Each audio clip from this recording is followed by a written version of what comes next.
am I looking for your empowerment? I am not. I was born empowered like you, the man, or you, anybody else of any gender.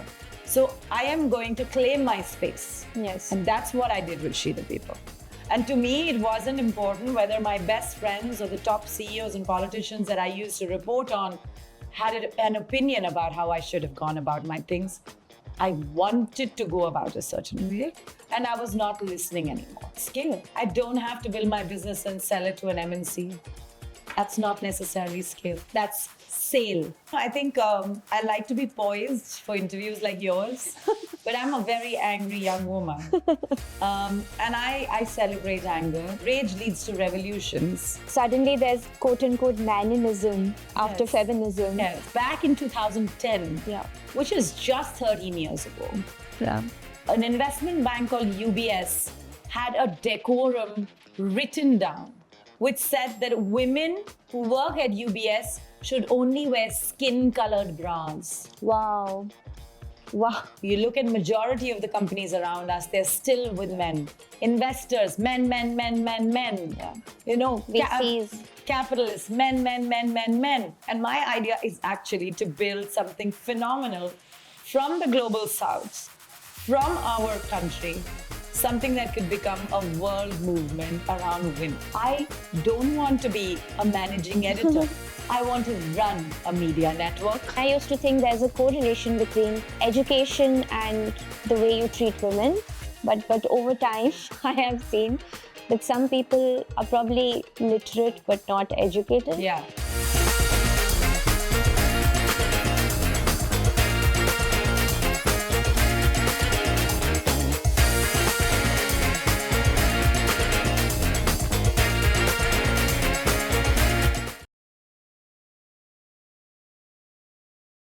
Shaili, firstly, thank you for your time. I have not been able to put down this book. And I cannot stop talking about the way you've written about working women in India, the way you've written the content.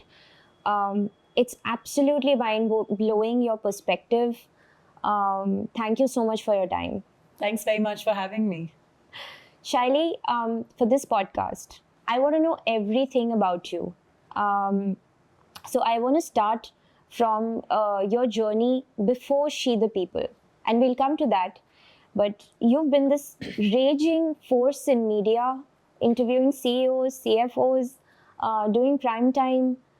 How did your day look like back in those days? So, you know, it's really wonderful to be here on your podcast, and thank you for taking me back onto a memory lane that I don't get too much to talk about.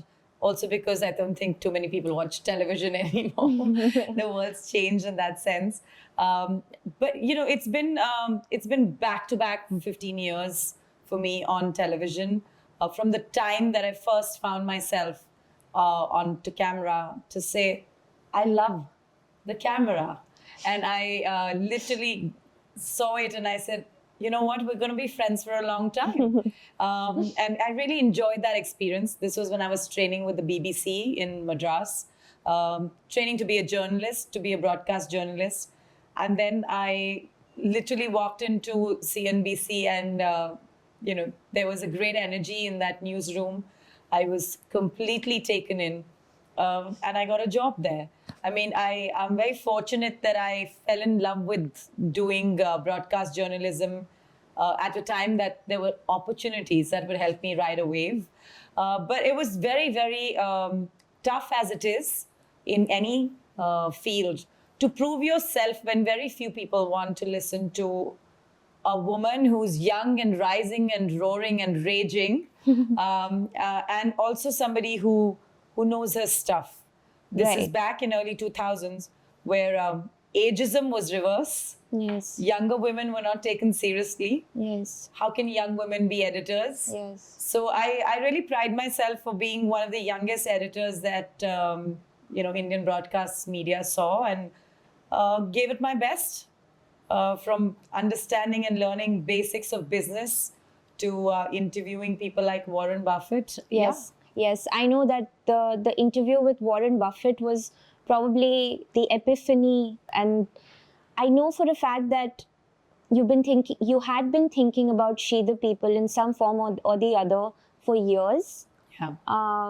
But I want to know about that interview with Buffett. I want to know what you were feeling at that time. Warren Buffett was, this revered investor, but he was revered not for being flamboyant and show-offy. He was admired for being careful. They would often say that the richest people are those who are careful with their money, not the ones who display it. And so I wanted to really know, what did it do to his life? Did it suck out the energy and excitement out of it for him to be this smart investor? Did he live a life? Was he just storing and saving all that money? And what do rich people do with their wallets?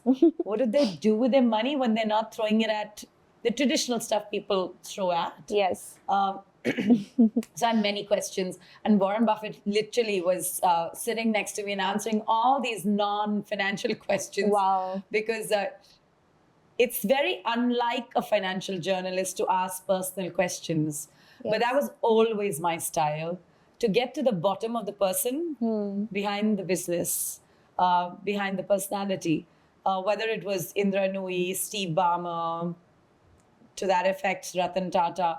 The few times that I interviewed these people, I wanted to tell a story that nobody else had picked on. Right. I think this feminine perspective, and it could have been a male person also interviewing, but looking at things with a feminine perspective was missing, I think, back then. Still is to a large extent with financial news.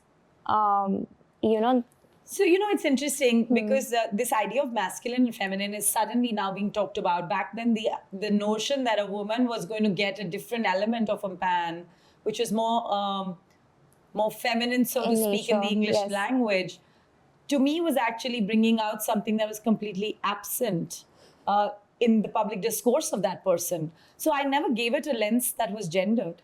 I always looked at it as a challenge. Here's a story, here's a personality. You're a journalist. Tell me what I don't know. If you're going to tell me what I already know, how good a journalist can you be? You're just basically parroting out questions about where your investment is, what stage did you invest in Coca-Cola, why did you not do this with JP Morgan? And I'm like, who cares? Right. We'll all know that in due course. Yes. And it's all known already. Yes. But whose picture is in Warren Buffett's wallet? Do you know? Go watch YouTube. My interview with him is sitting there.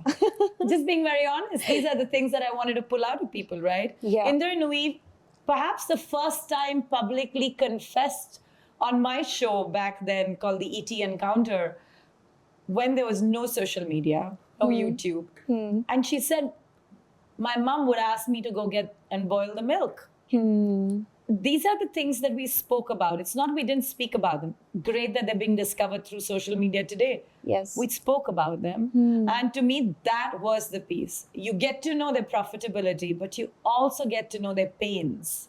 Right. And that brings out a beauty when it's an interview. It sounds suddenly Indra Nooyi sounded very relatable. I remember that interview. I think it just broke, I don't know, barriers, ceilings, walls, mindsets. Yeah. For sure. Shaili, how do you, because we all have, a lot of us have these women-centric platforms. Someone's writing blogs, someone's producing content.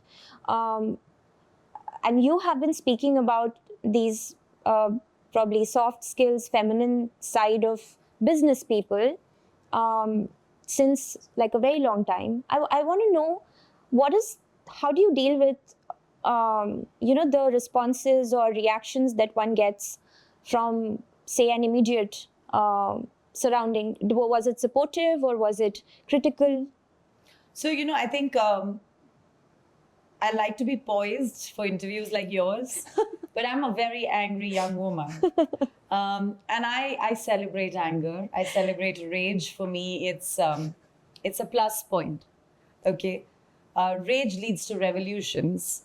And when I set course to do something different with She the People, it's because it sounded different to everyone, because for them, women were always special. They were a small segment. They were a little tab on a website. the fact that in the last 2 years, male-centric platforms have made a big Impact, entry yeah. into the market tells them that they've proven my story absolutely bang on. Suddenly there's quote unquote manism after Yes. feminism. Yes, right? Why? Why? We're all looking for space. Hmm. We are all looking for voice Yes. because we don't have it. Back then, we didn't have it at all. Right. So I think, encouragement is really a factor of, am I looking for your empowerment? I am not. I was born empowered like you, the man, or you, anybody else of any gender. So I am going to claim my space. Yes. And that's what I did with SheThePeople. And to me, it wasn't important whether my best friends or the top CEOs and politicians that I used to report on had an opinion about how I should have gone about my things. I wanted to go about a certain way, and I was not listening anymore. You've just got to block off people who don't want you to do things. Wonderful. How I know why the name came about. Yeah. From We the People, in the preamble, you came up with She the People. But was there a journey? Was there a? I want to know about how did you get this beautiful idea? So it's a very funny journey Okay. on how this idea was born, because it was 4 a.m. in the morning, and this was 2008. And I always have a little scribble pad next to my bed, Okay. because things that you are completely absorbed in the middle of the night Yeah. are words that will never form in the morning. Yes. You don't even remember a speck of what was coming through your mind. Absolutely. And that's exactly what happened with me. So I thought of the term She the People, and the way it sort of sounded back at me, I just wrote it on a napkin. And in the morning, I shoved that napkin into a purse that I must be going to office with, and completely forgot about it. And then in 2013, when I was toying with digital as an idea, I was at the World Economic Forum in Davos, I was at many other events. I kept thinking that, why is everyone always on this Twitter? Why is everybody in this parallel universe of something digital? What is it, right? Why am I not in it? Or when I was in it, I would say, what more can I do with it? Yes. So it was a very, very fascinating space for me, and I wanted to kind of embrace it. And coincidentally, I took the same bag out. Oh. And I went somewhere with it. And I pulled that napkin out. I'm like, oh, this is that napkin. I had written She the People on it. And I immediately came back and registered the domain. Wow. It's serendipitous. It is, right? Yeah. It just comes out. Things you find, like old money when you find, or you find an old top that you'd Yes. lost. It's like, there's a reason why it came to me now. So Yes. it was one of those things that the term She the People brought back for me. Fantastic. And Asia's largest platform for women. Yeah, we are, For Indian women. for Indian women, I guess now the thing with women is that we realize that Indian women are no less or more than American women. Yes. And American women aren't any better off either. They are fighting the same fights. Yeah. The same And battles. Same battles every Yes. single day. So I really think that the platform began as a website, then it became a community, and now it's a movement. And that movement is global. I want to understand, how did you build She the People into an organization? I think the purpose really comes across when you speak. But then every purpose needs a system or an organized way of execution. Yeah. How did you go about that So I'll journey? take this up differently. You said every purpose needs a system. I think every system needs a purpose. Yes. And the reason I say that is that when I built She the People, I built it with the same values and intent that I had for my audience, right? Do women have to come to an office? When there was no work from home as a conversation, WFH was not a hashtag. 2015, when we set up She the People, we said everyone work from home. Oh, wow. Work wherever you are. So my first colleague was in Faridabad. My second colleague was in Nainital. My third colleague was in Salem. And my fourth colleague was in Mumbai. Okay. And I said, that's the system. This is the way we will build our organization. We don't need you to come to an office. You want to spend your day in pajamas? You want to be feeding your child while writing your story. You want to be caregiving your elder parent. Do it. And so for me, the power of the idea of She the People is what we lived. And the truth is that why you said the word relatable when you started out, there has been nothing more important for me than that one word. How to stay relatable to people who work with you, who you work with, Yes. to your audiences, to the way they're changing. The conversations we were having in 2015 are Yes. not all the conversations we're having now. I think that's when you can actually have an impact or hope for some kind of change, when you're kind of with everybody, impacting them. Yes, because I mean, I think, there's this misnomer that to be successful and scaled, you need to have a very large organization, perhaps on one of these fancy roads in Worli in Mumbai or golf course in Gurgaon, that have glistening blue glasses and a big logo on top. No, I feel sitting here, despite them dwarfing me as a person, I feel our organizations, Yes. as young digital agile spaces, are far more gutsy, noisy, impact driven than these boxes of glass. So I think it was always like thinking, how do you envisage an organization? Who do you define as a working woman? And also there, like the definition of the working woman at She the People isn't just the woman who goes to work. She also works at home, right? Right. So I think we just look at, and that's amply covered in my book, Sisterhood Economy. Yes. So a bunch of these things were things we didn't have to think about. They were in us, right? The stories we've told at She the People have begun from the genesis of the stories that we all suffered. Yes. And then we shared them with the world, and they said, this is my story too. How did so it's written in your book, and we'll come to that. How did you form the main team? How did you know these are the women who should kind of spearhead the content at She the People? We just said, hey, you know what? We're setting something together for women who want to make change. Who Right. wants to make change? Come on. You're understanding that women are so full of self-doubt even now. Yes. That nothing has changed. So you always think that, okay, let's get a bunch of young women together who will say, and why I say young is because they're very open-minded, Okay. broad-minded. They want to change. They say, yeah, I'm going to just pick up this camera and mic and I'm just going to walk around the city and see what the people want. So I think for me, hiring happens always like that. Even if you come with zero skill sets, I'm like, I'll give you the skills, but will you give me your passion and time, right? So that's one. I think the second thing is, I never tell them what to do. This is your canvas, time for you to draw. Wow. Even now? Even now. And this is the reason why She the People's entire social conversation has pivoted beautifully each time someone left for whatever reason. Somebody left for higher studies, somebody left for another job, somebody left because they were getting married. It's fine. There was a lot of heartache when somebody leaves, right? Yes. Because they're running a very important ship for you. Yes. Standard everywhere. Yeah. Nothing new for me. Yeah. But every time a new talent came out, they showed new wonders with what content could do, what their brand of feminism was, what's their brand of liking and loving men just as much as they smashed the patriarchy. So I think that I have not really built She the People. It's just all of us who work at She the People have just built it because we just started talking about what all of us go through. And everybody was like, thank you for constructing the sentence I have been wanting to construct for the last 3 decades, but never could find the words for it. Shaili, how did you scale? You know, we all know that you first got funded by Mr. Anand Mahindra. How was that? How did things change? How helpful was that? Yeah. So, I've said this on record before and I will say it again. I have found men at really difficult junctures of my life and realized that they have come to stand up for me.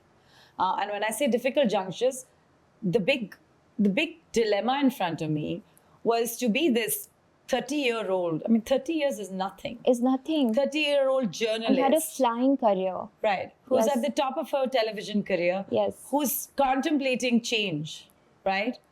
And I remember having this chat with Anand and Anand Mahindra saying, Shaili, you still have a few more years. And that time I stayed back in the media. And I spent that entire phase with the Times of India group. And then I went back to Anand saying that now I've just got this, 15-year itch and I have to get out. And my idea is actually to build something phenomenal from the global south, from our country, something that could become a world movement around women. And it's not like there were not enough things happening. America was bustling with stories that Tina Brown was taking ahead. And she's done a wonderful job in her time to bring a voice to the table for women. And I'm sorry for interrupting, but I want you to talk a little about Tina Brown for the audience. So Tina Brown started a movement called Women in the World. She was earlier with the Newsweek, and she is a pretty solid female force. Even for people like me, I would follow her, foraging for content around women and coming across what she was doing. And I later interviewed her as well when she came to India. But I think I was asking myself, why do we always look to the West for any encouragement for what we should do? Particularly because our land, our soil, our cultures are different. Gender at one level doesn't have too much of a difference in terms of discrimination around the world. But in India, your discrimination is intersectional. It's financial. It's cultural. Very cultural. I was about to say. It's just how you dress, what you wear, how you look. I mean, we have so many different people. Yes. So the question was we have to do something that's culturally rooted at us. Yes. To change something that will bring a common thread in a diverse country, right? So I think for me it was very important. And I told him this, and he was like, I love what you're thinking. And let's get started. When somebody backs you before you've started. Wow. It's just something, it's like, wow. It's like at least readying the fire that you want to take on. Yes. And I have always considered him like the reason and the force behind what I've ever done. And it's not, I should qualify this. It's not because he cut me a check, but he instilled belief. At a time that I was wavering because everyone was asking me, who leaves a successful television career and jumps into the world of digital, the D of which was not familiar to most people. Yes. So I think... I can imagine a few very sexist, patriarchal VCs saying that, of course... I didn't even reach out to VCs, to be fair. And I didn't back then know that they were that sexist. But having said that, the disbelief comes from all quarters. And it's just worse when it comes from VCs because they're expected to put money in. They're not only a sexist sometimes, but they don't even put the money. But that story is changing, and I'm glad there are not just that more women are entering male-dominated VCs as a whole, but there are women-specific VCs, which is a great thing, and many more may come. So I am I'm happy with that. Shaili, so again, about She the People, my last question. Sure. I want to know, so once this purposeful platform gets funded, how did things change, and how did you as a founder view this, in this dream of yours flowering into something larger? So the funding helped us get off the ground, but it didn't drastically change anything for us. Okay. And the reason for that is that we became profitable in 6 months. Oh. And that was a sign that can we turn this engine into one which stays cash flow positive for its journey. Okay. So one, I don't have to ask money from anybody else because not everybody will turn up as Anand did. Yes. And the wonderful backing that he's offered. Second is that when you're doing something for women, people will often come and tell you, as they did to me, why are you just talking about role models? Why aren't you selling them diapers? Why aren't you selling them lipsticks? Because these are things women love. And I would say these are things women love. I love lipsticks. I love dressing up. But after I've dressed up, I only love a fantastic conversation, which is what I'm having with Medha. If you figure out a way to sustain your business, you don't have to fall in the trap of somebody else making your decisions. It is not easy. But if you can try to do that, then you will sleep well and not knock a door for for money. Thank That you. becomes scalable Yes. in every possible way, even if you don't create billions, but you're still scalable. Because what is the definition of scale? If I'm building a women's community and I have the largest community in the country and now in Asia today of women, that is scale. I don't have to build my business and sell it to an MNC. That's not necessarily scale. That's sale. I can hear when you're answering my questions, I think the limited beliefs that have been instilled in us are kind of coming in front of me like a mirror, you know. But it's very interesting, Shaili. Shaili, now I want to know about the book, Sisterhood Economy. How did that journey happen? When did it start? So let me actually contextualize what sisterhood economy is, other than a book. So when I was setting up She the People, my purpose of leaving, this fantastically run broadcast engine and hop into a world I didn't know was to go and find more women. To find where the women were, why weren't we talking about them, and what were they doing? How were they running India without being spoken about? How were they contributing to our GDP without being given any credit? And I realized that the power of one woman to impact the other is far more immense than the power of one woman to diss the other. And then I kept asking myself, why is it that women are always being called one woman is the other woman's biggest enemy? I think, firstly, we're defying that myth for sure. Of course we are, absolutely. Because before I did this interview, I know some people said, but really, that's a women-centric, like, it's so impossible for them to fathom. Yeah. And it probably didn't even cross my mind. Luckily, probably we're brought up, without having gender in our minds. So I do want to mention this. You said this in one of your interviews, and it is there on your website, that India will outperform its own growth story if it treats its women better. How difficult can that be?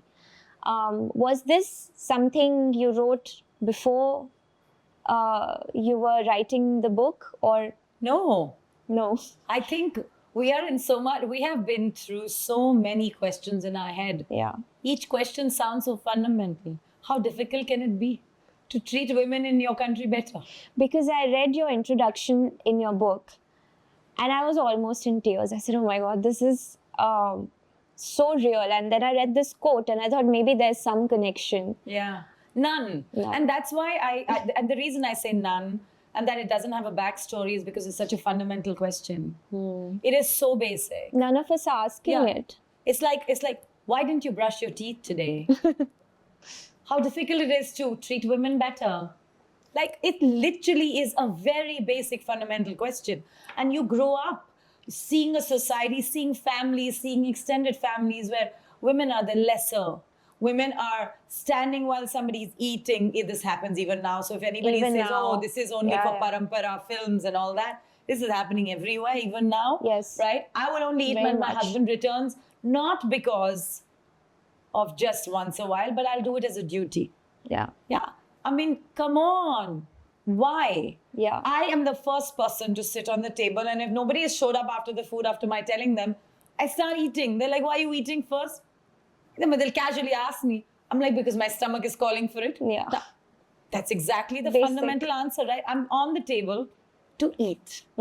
And I'd love to wait for everybody, but if you guys are going to be 10 minutes late, I really want to quench my hunger. Yes. So we make such a big deal we make rituals out of stupid things. Yes. Like this. Wait and starve your stomach and let your ulcers arrive till your husband has come home knocking at the door, and will take another 45 minutes before he's ready on the table.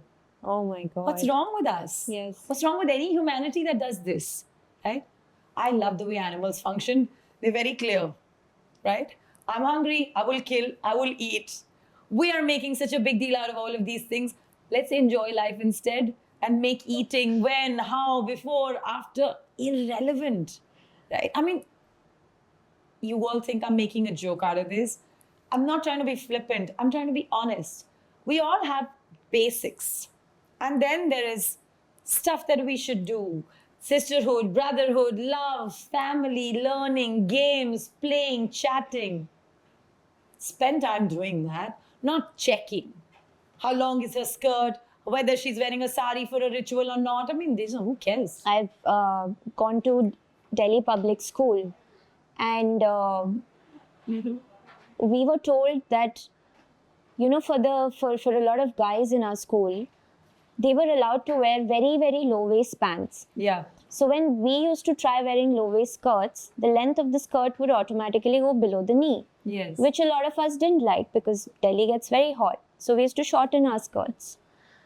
That was not allowed. Yes. And that was it was a punishable offense in school, despite the fact that the vice principal was a woman.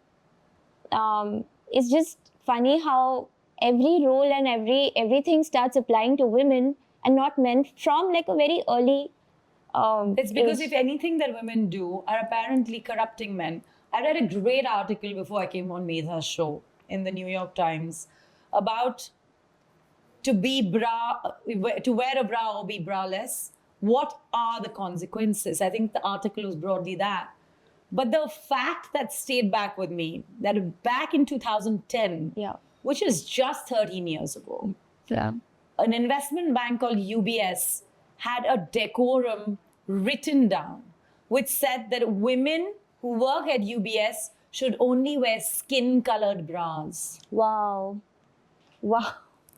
I'm like, that's written in your decorum. Wow. It's printed and handed out. And women have been abiding, like, And what is the choice? yeah, absolutely. I've abided by every possible rule there was because Yes. I was in a job. Yes. Including till 2010, perhaps never questioning some of those things until I finally did. When an editor, who I would obviously not want to name, said to me that you will never be the managing editor of this channel. And I turned around and said, go back to your cabin, sit on that chair, hold it tight. I'm never coming for it. I don't want to be a managing editor. I want to run a media network. And now I do that. So I'm just simply saying that it takes in all of us a fundamental earthquake or a shift when we say, I'm not taking this because it's been written, I am changing the text. And that's exactly how things have been. Even when you look at sisterhood economy, I always say this now, it's a thing that matters to me.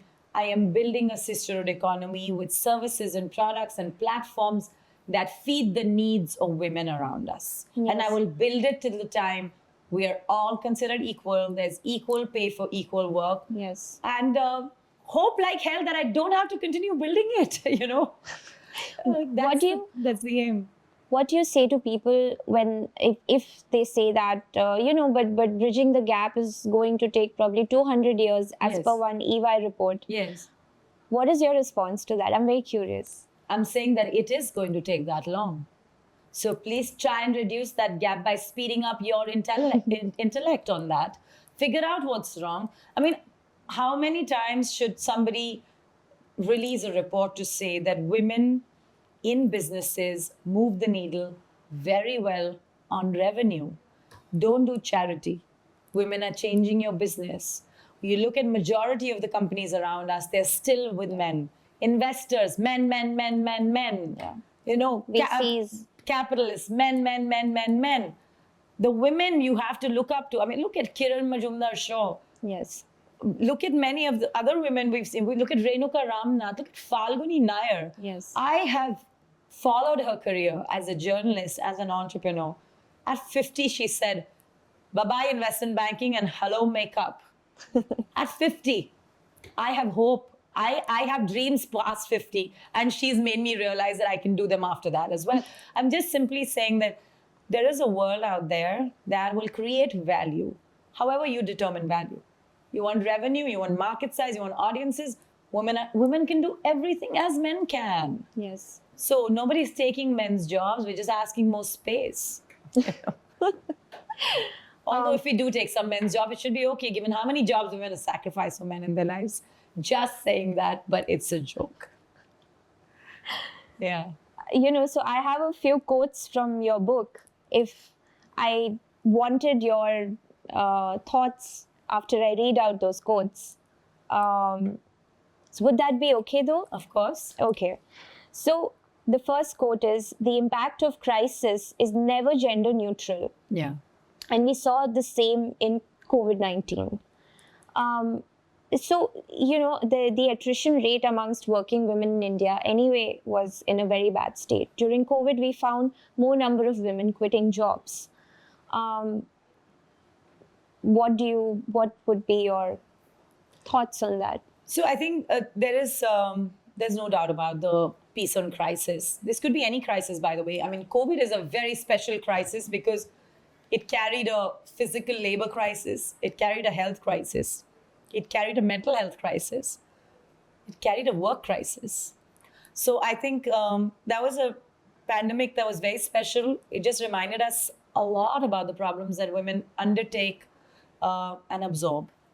But you look at any crisis, look at a physical crisis. Think about an earthquake. Oh, yeah. When things start looking up, man will go out to earn. Women will have to do a lot of stuff aside of what they go out to earn as well, if they do go out to earn. So I think the impact of any crisis Yes. is absolutely gender biased, and sadly so. And you have mentioned in your book that a woman spends 352 minutes a day in domestic work, and the heading was that women do work more, especially in a country like ours, where you're expected to kind of... I think they work more everywhere. In India, the kind of work is just intense. I'm just saying it is the truth, right? We just have too much to carry. To carry the weight of judgment, it is the heaviest load on us. It's too much. And I don't think we deserve it. We need help. And it's a different matter. Women are very bad at asking for help. But I would say the weight of all of this is just crushing. We deserve better. We can try and help our circumstances, but many of us cannot. So we are sitting here, we have a voice, we have a loud voice. So I just think that we all have to get together and Yes. find that fundamental change, Yes. which is why I'm also always very, very wary of just importing any sort of feminist piece into our country. I'm saying it's good to learn from people's learnings, but where they are in their world of modernity and, Yes. sort of toolization of their world, skillization of their world, we're very different. Yes. We're far from skills and tools. We're still Yeah. figuring out some households putting food on the table, Yes. even as they are consuming TikTok at the rate of God knows what per minute. It's a different Yes. milieu. So Yes. we have to look at things very differently and recognize that even today, in a village that I sometimes go back to in Uttarakhand, women are told to stay in an outhouse during their periods. So the entire village already knows that she has periods, Oh, God. because that's perhaps why she's there. So, I mean, this is 2023. You still have to answer to people when your sheets get soiled, because how would you control things, right? Nobody says that to a kid who just pees or poos in a diaper. We are so hell-bent on natural things becoming ritualistic disasters, patriarchal commentary, that for us to rise above it all, we have to normalize it. So with my two little children of 6 and 9, I talk about everything from menstruation to whatever else they want to ask me, so that at least when they're 10, they don't have to think of biology. Let them think about whatever else they want. The sky, the stars, the nebulae, the drones, whatever else. It's very interesting. You're talking about women in Uttarakhand. I would talk about women in cities like Delhi and Bombay who are not allowed to enter spaces or perform some pujas because Yeah. they are menstruating, Or touch pickles. or touch pickles. It sounds so old school. Some of you will laugh and say, hey, come on, this doesn't happen. No, very This much happens. very- And Medha is saying it, I've seen it. So it happens. Yes, I have, and I used to think there's a correlation between education and the way you treat women, but over time I have seen that some people are probably literate but not educated. Yeah. I had the same blinker on for a very long time.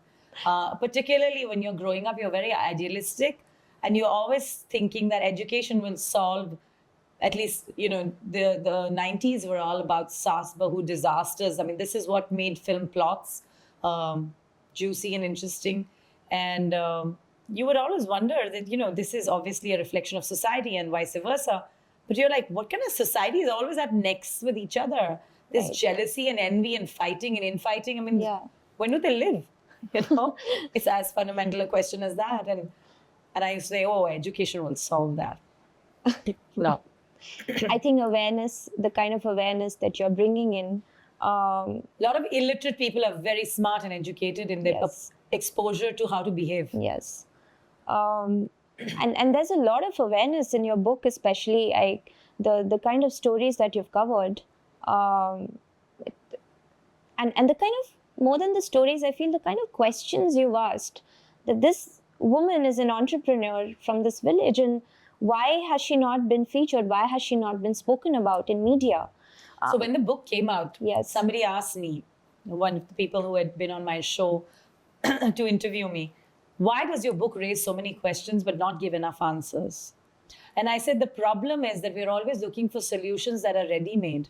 When issues around gender are not, that's not a toolkit. Yes. It's different for different people. It's different for different circumstances. Yes. If we start seeding the ability of a woman to ask that question, she will find an answer that's circumstantial. I don't want to give a playbook. Playbooks lead to trends. And to me, that is fundamentally a very weak approach to things. Yeah. It's a herd mentality. That doesn't work. Yeah. Look at how people invest. I'll invest only in fintech. I'll only invest in this. I'll only invest. It's the same thing with time. I'm going to only do this and only do that. It doesn't work like that. We're people. We have moods. We have hormones. Yes. Both men and women. Very much. I know men think they don't have hormones, but I just want you to know, I'm breaking that reality to you. Your hormones are far more busy than ours. And they change 10 times a day. Ours change a few times a month. But this is what I'm trying to say, that if you are malleable, and you are aware of who you are, you will not want toolkits. You will say, my brand of feminism and Medha's are different. Yours is different. And we respect you for yours. We respect you for your circumstances. We respect each other for our circumstances. And we'll work around it. No?